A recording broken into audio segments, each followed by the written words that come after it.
When you're planning on creating a sewing project, like a pillow, a little soft sculpture, we're always going to start with a drawing and a plan. This is best done in your sketchbook.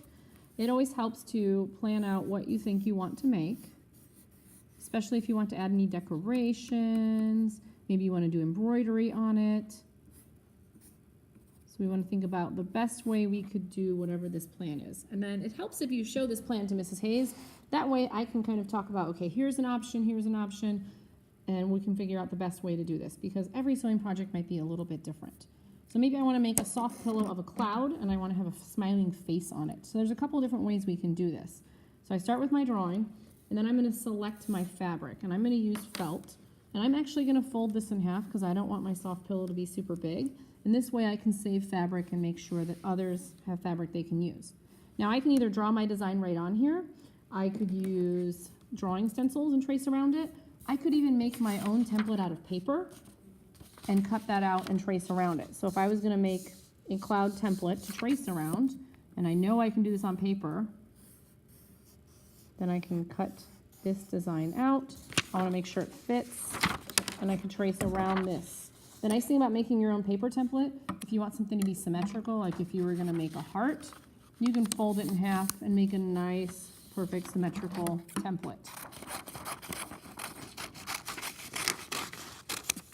So I just cut half a heart, and when I open that up, I can trace it on my fabric. I'm going to go ahead and just draw my design freehand. In the sewing kits, there are pieces of chalk. However, if you're using a lighter color fabric, you may have to use something darker like a pencil or even a marker. So let's see if my pencil will show up just perfect.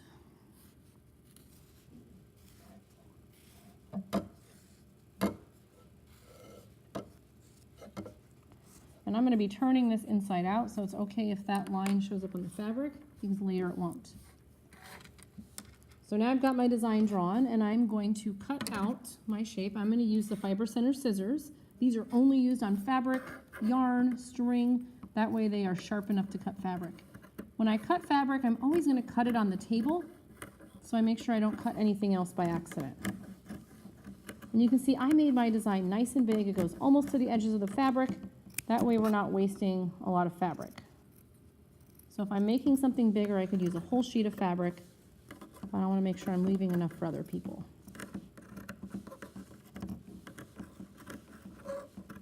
And I'm cutting both pieces at a time. That's why I folded it, so that I have two sides that match.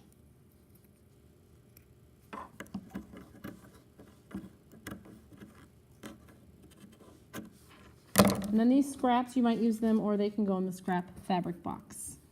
So now I have two pieces that should match. I cut them out at the same time. And then in your sewing kit, there are paper clips. So you're going to want to clip your fabric together so you don't lose your two pieces.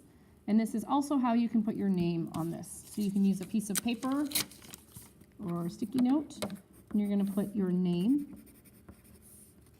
and class. And then you can just clip that onto your fabric so that at the end of class, this goes in the class box and we know who it belongs to. Now you're ready to thread your needle and start sewing.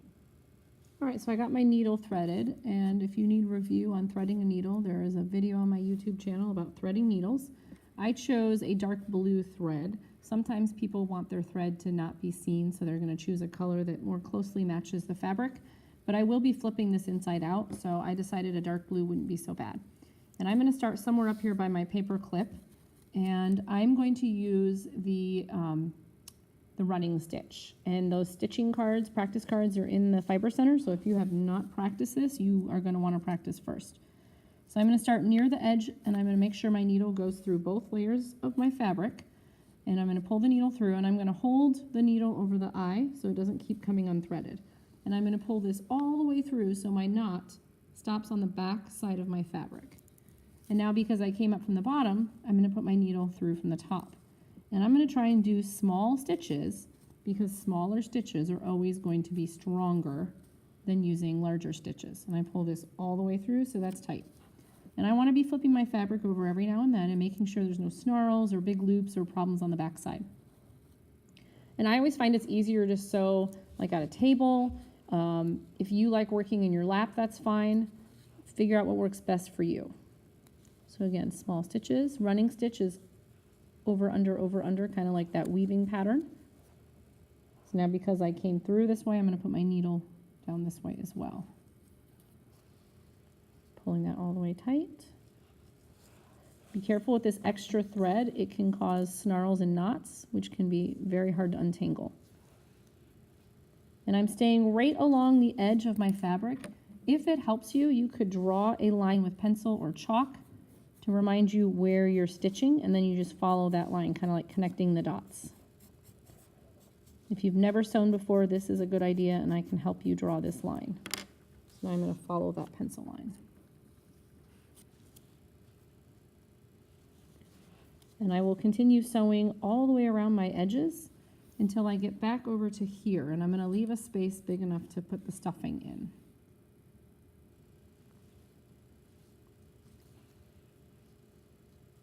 Sewing is something that does require some patience. This is probably not a project that you are going to get done in one class period, and that is okay. It's a good idea to make sure your hands are clean and your workspace is clean too. This is not like paper where you can erase mistakes.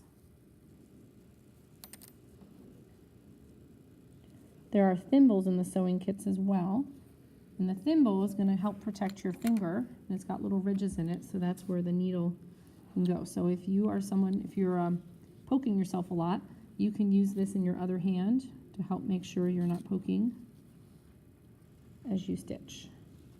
Each sewing kit should have 4 needles, 4 thimbles, some chalk, paper clips, and those paper needle threaders. So if you're missing items, let Mrs. Hayes know as soon as you check it out so we can get those items returned.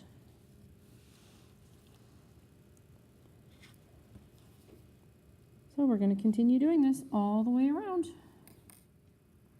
So I got almost all the way around with my single piece of thread, and I used an arm's length, and that's the amount of thread that fits between your outstretched arms. If we use too much more than that, it can get tangled.